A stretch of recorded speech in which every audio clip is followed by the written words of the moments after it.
अस्सलाम वालेकुम नाज़रीन, मैं हूं मलिक गुलनवाज़ हम सब की आवाज़ के साथ। नाज़रीन, आज बातचीत की जाएगी जिन्होंने इस मुल्क को लूट के खाया है। नाज़रीन, आज मरीम नवाज़ और नवाज़ शरीफ कानून के शिकंजे में है। अवाम की राय लेते हैं कि उनका क्या कहना है। आने वाले वक्त में अपना वज़ीर आज़म किसे जानते हैं, आइए जानते हैं। नवाज़ शरीफ और मरीम नवाज़ नैब के शिकंजे में हैं, आप क्या कहते हैं इस हवाले से? सर, ये बहुत अच्छा हुआ है कि हमारी नैब को भी होश आई है कि इनको पकड़ना है। गरीब अवाम अगर छोटी सी भी चोरी करे तो उसको पकड़ लेते हैं। ये अरबों रुपए की करप्शन करके बाहर लेके गए हैं। लोगों को कहते हैं बाहर से सरमाया इधर लेके आओ, अपना सरमाया उठा के बाहर लेके जा रहे हैं। क्या नवाज़ शरीफ ने अपनी दौरे हुकूमत में इस मुल्क के लिए कोई काम किए हैं? क्या काम किए हैं? कर्जे ले के कोई काम होते हैं? मुल्क में काम होता है कि बाहर से आप इन्वेस्टमेंट करो, फैक्ट्रीज लगाओ, डैम बनाओ। मेट्रो की हमें ज़रूरत ही नहीं है, रोडों की हमें ज़रूरत नहीं है। अस्पताल बनाओ, स्कूल बनाओ।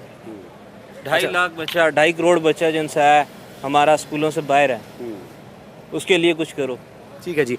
इमरान खान कहते हैं जी मुल्क के सबसे बड़े ताकतवर को सज़ा हुई है और ये बहुत बेहतर हो गया मुल्की लिहाज से और एक नए पाकिस्तान का आगाज़ हुआ है। आप क्या कहते हैं कि वो ठीक कह रहे हैं? वो बिल्कुल ठीक कह रहे हैं, हमारा कायद है। अगर वो भी करप्शन में पकड़े जाएंगे तो हम उनके भी ख़िलाफ़ हैं। ठीक है जी। आने वाले वक्त में अपना वज़ीर आज़म आप किसे देखते हैं? इंशाल्लाह इमरान खान। क्या नून लीग ने कोई काम करवाए इस मुल्क में? काम करवाया, सारा करप्शन के साथ करवाया भाई। क्या क्या काम करवाए? ये मेट्रो बनवाया, सिर्फ रोड है फुल बने। इससे तो कौम नहीं बनती है ना। लोगों पे खर्च करो और तालीम, सेहत, एजुकेशन, इस पे मुल्क बनती है ना। रोड पे, पुल पे तो नहीं बनती है। आपके ख्याल में बुनियादी जो मसाइल हैं उनको हल करना चाहिए? उनको हल करना चाहिए और इंशाल्लाह ये इमरान खान आएगा और ये ठीक करेगा। अच्छा, आपके ख्याल में आने वाला वज़ीर आज़म कौन हो? इंशाल्लाह इमरान खान होगा भाई, वो आखिरी उम्मीद है हमारा। इमरान खान इक़्तिदार में आने के बाद क्या ये मसले मसाइल जो हमारे मुल्क में चल रहे हैं हल करने की कोशिश करेंगे? इंशाल्लाह करेंगे भाई। अगर वो मुल्क के लिए अच्छा है ना तो आ जाए, अगर मुल्क के लिए अच्छा नहीं है तो फिर नहीं आना चाहिए।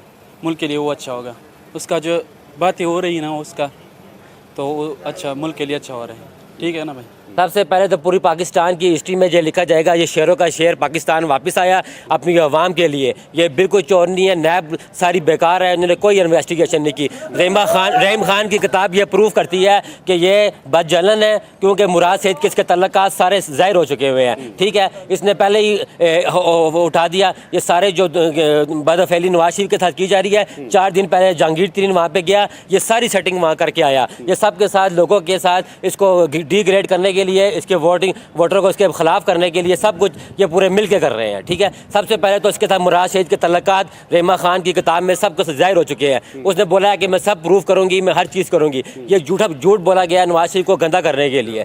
तो मेरे ख्याल में इन्होंने टाइम को बिल्कुल नहीं देखा। इन्होंने एंड टाइम पे एक को भी गिरफ्तार करो, दूसरे को भी गिरफ्तार करो, तो इनको अपनी हार नज़र आ रही है मियाँ नवाज शरीफ से।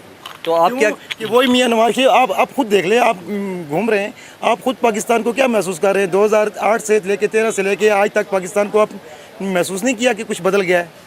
बदलता नज़र आ रहा है ना। तो जब बदलता नज़र आ रहा है तो फिर इंशाल्लाह इसी को कंटिन्यू करें।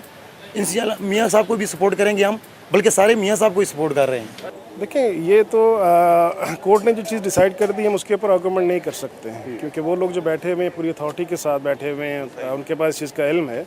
हम उस बहस में नहीं जाते, लेकिन एहतसाब जो है वो सबका होना चाहिए। इमरान खान साहब इस वक्त बातें इसलिए कर सकते हैं क्योंकि उनको मौका नहीं मिला और उनके ऊपर अभी कोई एलिगेशन है नहीं। जिसने को डिलीवर करना होता है उंगलियाँ उसी पर उठती हैं।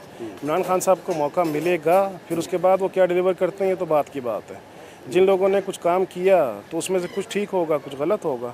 नया पाकिस्तान या फिर ये बातें हैं, अमलन काम जो है ना उसको अमलन को हमें देखना चाहिए कि अमलन क्या कुछ हुआ है। मैं ये समझता हूँ कि बज़ाहिर एक ताजिर या एक पाकिस्तानी शहरी होने की हैसियत से हम ये देख रहे हैं कि इस वक्त मुल्क में ख़ासतौर पर इस्लामाबाद पिंडी की आवाम को जो मेट्रो की सहूलत दी गई, बड़ी अच्छी सहूलत थी। ठीक है, आपके पास इकॉनमी को कंट्रोल रखा गया 3-4 साल, एक आम आदमी को रोज़गार प्रॉपर तरीके से मिलता रहा। अभी जो हमारे पास यहाँ पर आपके समझ लें जो एनर्जी क्राइसिस थे वो अपनी जगह पर नहीं हुए। सी पैक एक हम समझते हैं कि इस मुल्क की फ्यूचर के लिए बहुत ज़रूरी चीज़ है, जिसको इन्होंने पटरी पे डाला। इस्लामाबाद को नए एयरपोर्ट का तोहफा दिया। तो ये तमाम चीज़ें वो हैं जब जिसने की तो उसके अंदर कमी कुताहियाँ तो आप निकाल सकते हैं ना। अगर मैं सिर्फ दावे करूँ तो उसके ऊपर, उन दावों के ऊपर आप किसी से बहस नहीं कर सकते। आने वाले वक्त में आप अपना वज़ीर आज़म किसे देखते हैं? वज़ीर आज़म इमरान खान ही है, ये दैट्स फॉर श्योर। उसकी वजह ये है कि तमाम के तमाम जो दूसरे इनके कंपेटिटर्स हैं उनको by hook and by crook उनको साइड पे कॉर्नर पे किया जा रहा है, किसी को धमकियां दी जा रही हैं, किसी के ऊपर FIRs किए जा रही हैं, किसी को ब्लैकमेल किया जा रहा है। तो ये मैं समझता हूँ कि इस वक्त वो एक ग्राउंड बनाया जा रहा है जहाँ पर एक ही बंदा रन करेगा और ऑब्वियसली वही नंबर 1 आएगा।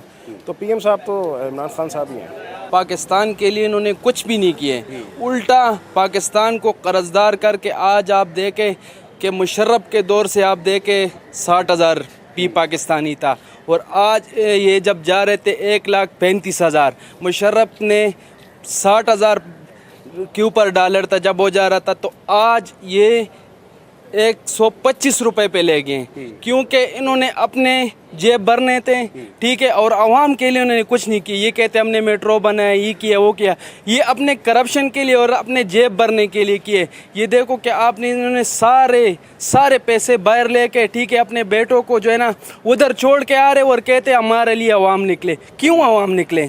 अवाम के लिए उन्होंने क्या किए? अगर आप इतने बहादुर, इतने वो कहते अपने आप को शेर कहते हो, तो पहले अपने बच्चों को ले आओ, इस हकदार को ले आओ जो सबसे बड़ा डाकू, ठीक है, उन्होंने करप्शन किया और बाहर गया, अभी आप बाहर से वो वापस नहीं आ रहा। अवाम का ये फ़र्ज़ बनता है कि करप्शन के ख़िलाफ़ अदलिया का भरपूर साथ दे ताकि मुल्क से करप्शन का खात्मा किया जा सके। अगले प्रोग्राम तक के लिए इजाज़त दीजिएगा। अल्लाह हाफिज़। Please subscribe to Hums Up TV and hit the notification icon on the screen to get the latest updates of our channel. Thank you for watching Hums Up TV.